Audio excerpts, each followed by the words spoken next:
Čau, ahoj, já vám ukážu další hru, jmenuje se to Frontline Commando D&D. Ukážu vám asi jenom jeden level, protože...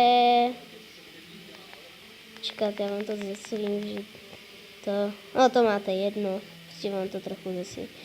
Tak vám ukážu jenom první level, protože ten je takový lehký a ta hra je celkem docela hodně těžká. Tady je takový malý intro, tak se koukejte.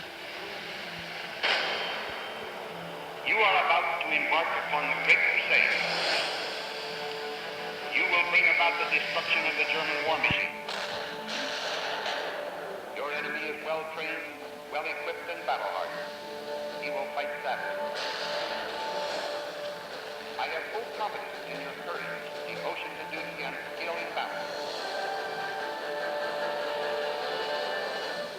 We will accept nothing less than full victory. Frontline Commando D&D.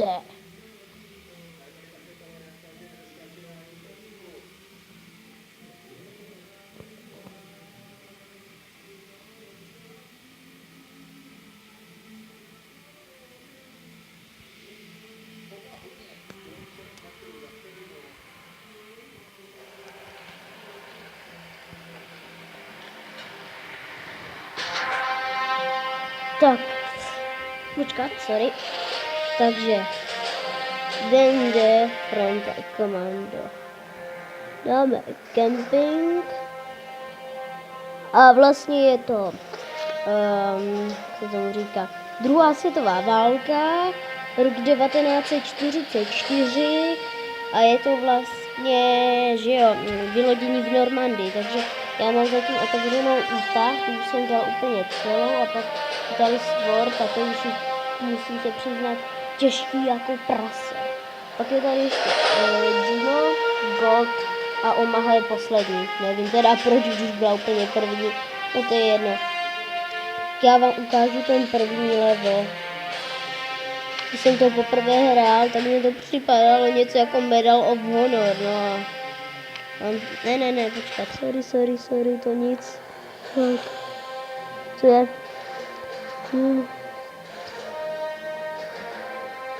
A jo.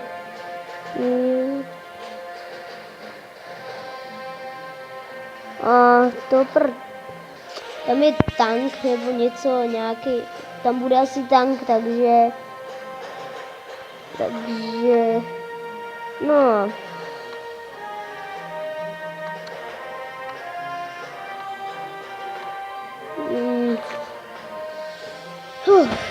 Takže, tak zkusím druhý level, no. Bude to těžký, protože vlastně, když se přiznám, tak já to natáčím z mobilu a já ho musím držet. Jo, já nemám jak to nějak pověsit nebo něco takového. Takže to... No nic. Takže jsme ve hře a už jsou tady skopčáci, jo. Takže střílím. Vidíte? Jo, dobrý. Nemám žádný granáty, to je ten důvod, že to nechtěl pustit. To je to, že se to ovládá dvouma rukama, že?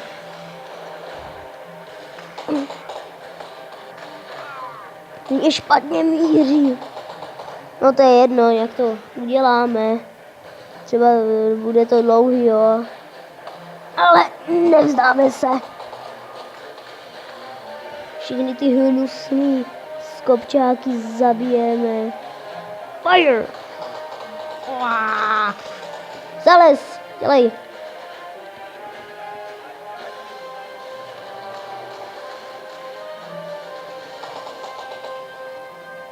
Já bych tam hodil granát, jo. Ale máme takhle 4 zbraně. MP40, M1 Garant, nějaký kulomet, nějaký anglický neznámo, Brzgan. Pak máme M1 karabinu. Si dám MP40. teď sorry, nevím, jestli je to MP40 nebo MP38, jo. Je tam jenom machine pistole a zkrátka je to MP, jo, takže by bylo jasný. A ještě podle obrázku, když se na tom podívám, to vypadá jako úplně MPčko. Ale myslím, že to je MP40, no. Nebo možná 38, já fakt nevím, sorry. Nevím. A vlastně si můžu ještě takhle přeběhnout. Takže ho lehce zabiju. Kdyby se neskrčil, že? Blbec.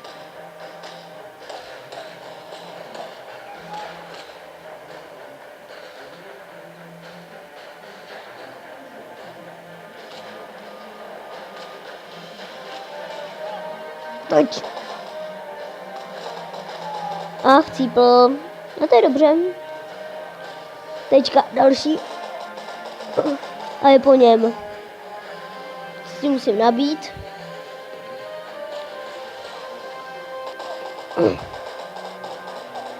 Tak dolů. Další je mrtvej. A další. A je po něm headshot. Teďka běžím zase na další místo. Tady takhle zastavím. Musím dávat bacha, protože tam jsou skopčáci, že?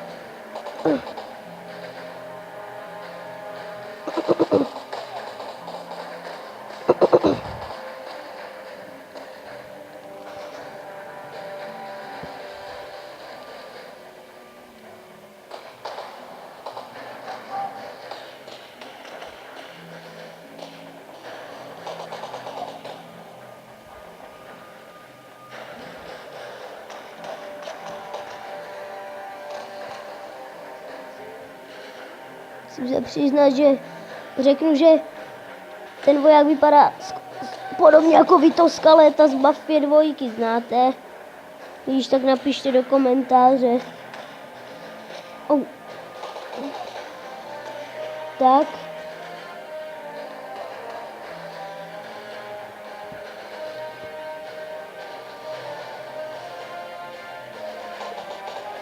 No, zales. Tak. Teďka zase běžím na něj. A teďka můžeme použít MGčko. Oh yeah.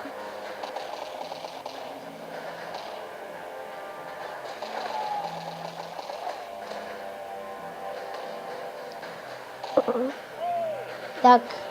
A zase běžíme. A jsou tady nepřátelé, takže musíme zase postřílet, jako obvykle. Ne, zales.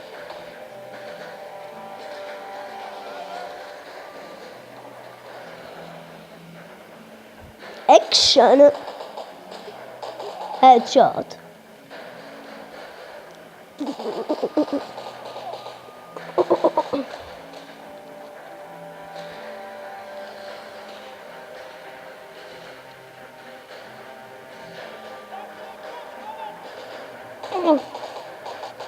Tak a je po něm. A teďka musíme přeskočit.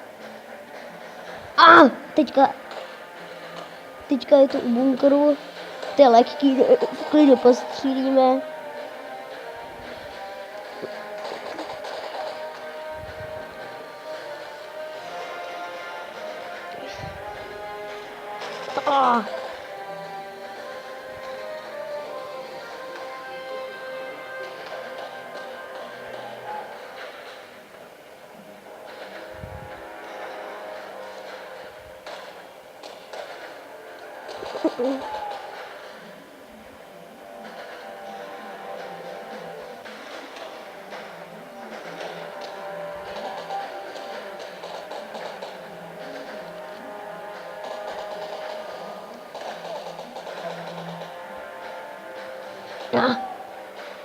Tak, a Viktorie, vyhráli jsme.